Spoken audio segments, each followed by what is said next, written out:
quality corporate training meets powerful AI. Docebo is the world's first generative AI learning platform. You can customize the learning experience and create content in seconds. Learn more at docebo.com.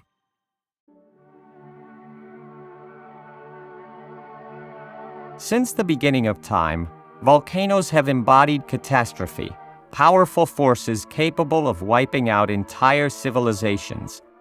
And yet, without them, we wouldn't have the very atmosphere which surrounds the Earth. Without them, there wouldn't be life. Volcanoes are infused with a majestic yet terrifying aura.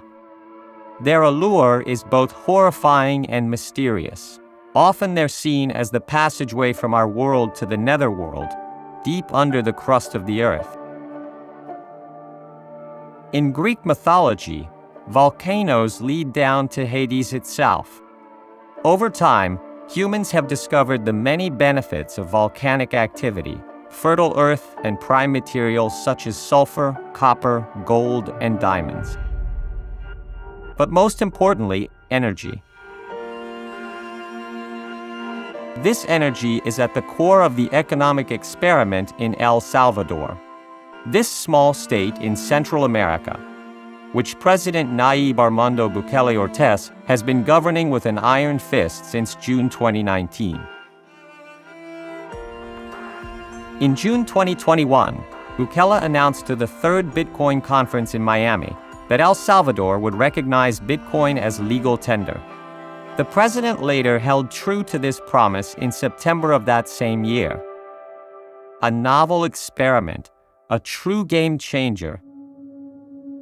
Up until then, El Salvador had used, and still uses, the American dollar as its official coinage, which is quite common for countries that have renounced monetary sovereignty and can't print money themselves. In 2021, Bukele's strategy was apparently simple.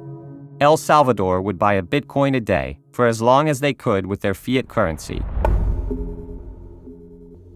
As we said in the previous episode of Black Box, San Salvador has now turned into a crypto paradise, not only for its presidential policies, but also for its favorable digital currency mining conditions. Bitcoin is mined by supercomputers, using enormous calculating power and requiring copious amounts of energy, which can be supplied by the 20 active volcanoes in the country. One of Bukele's most visionary projects is Bitcoin City, a town entirely financed by crypto. It's predicted to rise on the slopes of a volcano in the Gulf of Fonseca to benefit from a special tax status and to be environmentally sustainable, as well as capable of using geothermal energy for mining purposes. Welcome to El Salvador, where mythology and science fiction blend, where the dreams of anarchic technological utopias walk hand in hand with tyrannical governments. Welcome to El Salvador, where the future is today.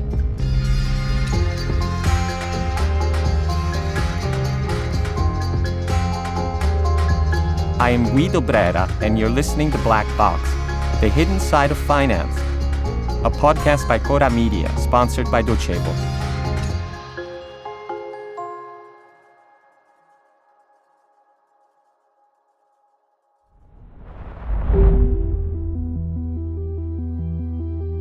Nayib Bukele is nothing if not controversial. He's unscrupulous, decisive, and doesn't sway from using force.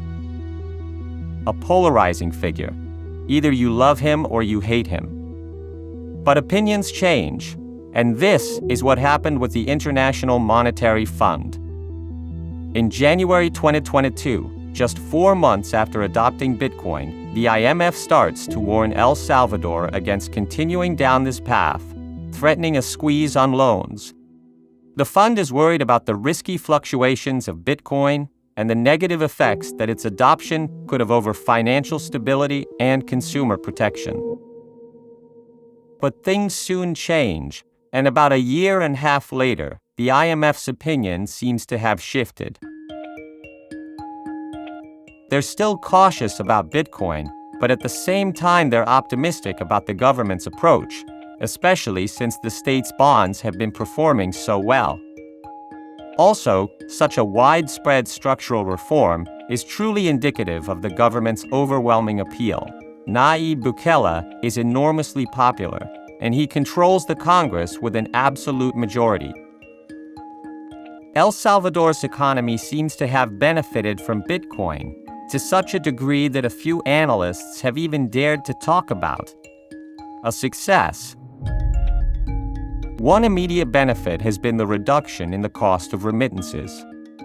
All over the world, immigrants send money back to their home countries, estimated globally for around $800 billion.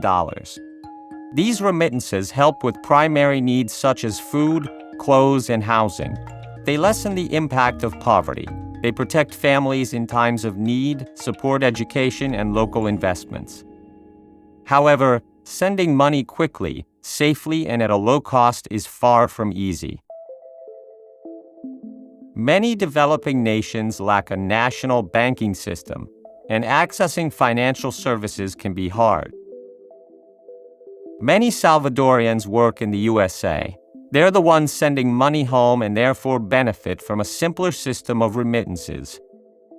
El Salvador survives off of these, estimated to make up around a fifth of its GDP, which explains why President Nayib Bukele has focused so much on Bitcoin, as World Bank specifications have drastically reduced crypto transfer costs. The final goal is to decrease the average cost of remittance transfer to less than 3% the amount by the year 2030. Another positive effect of Bukele's monetary gamble has been its benefit towards the tourism sector. El Salvador was long considered dangerous due to the civil war from 1979 up until the 90s, and this had a devastating effect on tourism. Even after the war ended, El Salvador suffered from the shadow of violence, poverty, and insecurity caused by gang warfare across the country. On top of this, COVID-19 also took its toll on the country. However, in 2022, El Salvador was able to recoup 96% of pre-pandemic tourism. A drastic change was required, the same that Nayib Bukele promoted in making the country safer and promoting tourism, so that by the next decade it was one of the main engines pushing the country. By 2024, El Salvador's tourism sector had grown impressively by 157% as regards the same period in 2019. An important part of this great relaunch has been the Adopting El Salvador Freedom Visa program, which looks to those visionaries who wish to contribute to an experiment of radical social transformation. Therefore, El Salvador has offered citizenship to anyone meeting certain requirements. One of these is a non-reimbursable Bitcoin deposit, which is required in order to obtain a Bitcoin Freedom Visa. Tourism isn't the only field where Bukele's economic course has shown positive effects. El Salvador has also been investing heavily in environmental sustainability. The Volcano Energy Project wants to take a readily available resource for clean energy and position El Salvador among the main actors in Bitcoin mining. The region of Metapan is becoming the main park for renewables, with geothermal, solar, and wind power all being generated side by side. The largest effect of the massive Bitcoin investment has been the ratio between crypto value and debt sustainability. In March of this year, Bitcoin reached $72,000 of value, and this made El Salvador $85 million in profit. It seems that the strategy has been fruitful, and today, El Salvador has gained 70% on the average buying price in dollars, which any citizen can follow in real time. It seems that if Bitcoin reaches $100,000 in value, the country could even pay back its loans with the International Monetary Fund. Some experts say that El Salvador could well become financially independent. The most critical side of this situation is the fluctuation of assets. As crypto rises, the debt falls.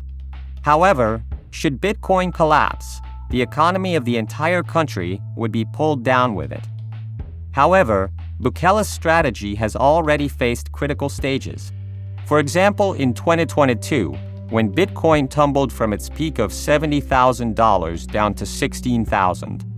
However, it soon bounced back and the investment started paying off again. After all, nowadays Bitcoin has become a reserve of value and an investment asset, a sort of digital gold. From this point of view, Bukele is simply doing what all international asset managers do, allocating a small part of large fortunes in Bitcoin. El Salvador is proving to have a modern vision of the economy and its allocation of stores of value. Most critics of Nayib Bukele tend to focus more on his authoritarian policies, the limitations of freedoms, and his bending of constitutional law. These are complicated criticisms because the word freedom is in itself difficult, apparently simple. It's actually quite complex. It's my impression that we can't even talk about freedom without equality, dignity, and sustainability. After all, men are free in the jungle as well, free to eat one another. But our refusal of this sort of freedom is what truly sets us apart from the animals, and what sets apart the law of the jungle from that of the courts. Freedom is that which guarantees dignity. Freedom is that which guarantees a future. Fyodor Dostoevsky, in his masterpiece, The Brothers Karamazov, tells the parable of the Grand Inquisitor. Set in Spain in the 15th century. In this tale, Jesus Christ returns and is arrested by the chief of the Inquisition. Christ doesn't understand the charges. The Grand Inquisitor explains that the freedom offered to Christians by his example isn't appropriate for everyone. People require a strong authority figure to dole out their freedom, only pretending to do so in the name of Jesus Christ. It's cold and deceitful, but ultimately necessary. It's up to posterity to decide what freedom truly is and what can be done or not in the name of said freedom.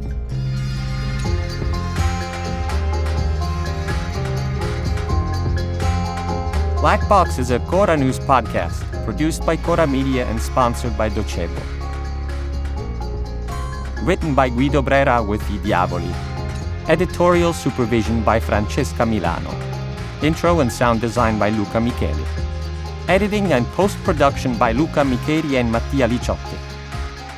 Production organization by Alex Pederengo.